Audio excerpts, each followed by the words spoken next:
আমার বাড়ির কাছাকাছি আজকে একটি মন্দিরের প্রতিষ্ঠা দিবস উপলক্ষে আমি সেখানে যাচ্ছি এবং সাথে অবশ্যই তোমাদেরকে নিয়ে যাব, সেটা দেখাবো। হ্যালো এভরিওয়ান, আমি কবিতা। আমার বাড়ির কাছেই একটি হনুমান মন্দিরের প্রতিষ্ঠা দিবস উপলক্ষে সেখানে ভীষণ বড় করে আয়োজন হয়েছে।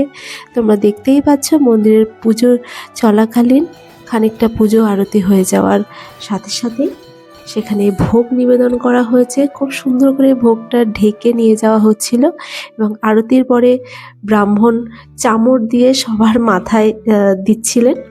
এবার এখানে এত পরিমাণে ভিড় হয়েছিল যে দাঁড়ানোর মতো কোনো জায়গা ছিল না। তোমরা এখানে আসতে পারো, পুজো দিতে পারো। এখানে মোমবাতি, চুনরি, ধূপ, দেশলাই, প্রদীপ, ঘিয়ে দেওয়া প্রদীপ, যেটা সব কিছুই পাবে। মন্দিরটা খুব সুন্দর করে ফুলের মালা দিয়ে, বিভিন্ন আর্টিফিশিয়াল ফুল দিয়েও সাজিয়েছিল।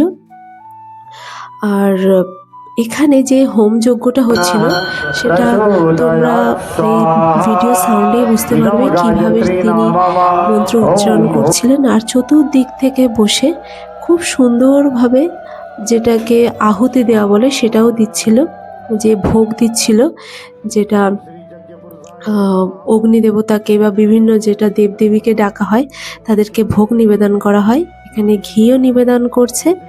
দেখো এত সুন্দরভাবে যজ্ঞের আগুনটা উপর দিকে উঠছিল, সেটা ভিডিওতে কতটা বোঝা যাচ্ছে আমি জানি না, কিন্তু খুব সুন্দরভাবে সেখানে দেখা যাচ্ছিল। আর চতুর্দিক লাইটিংটা তোমরা শুধু দেখো, অসাধারণ করেছিল।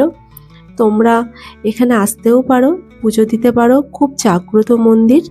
আর যে কোনো শনি মঙ্গলবার তোমরা পুজো দিতে পারো। তোমাদের যদি কোনো সমস্যা থাকে, সংকট থাকে, সবটাই তোমরা মনের ইচ্ছা বলে তোমরা এই মন্দিরে পুজো দিতে আসতে পারো। এখানে সমস্ত আশেপাশে দোকান আছে, সমস্ত সরঞ্জাম তোমরা এখানে পেয়ে যাবে।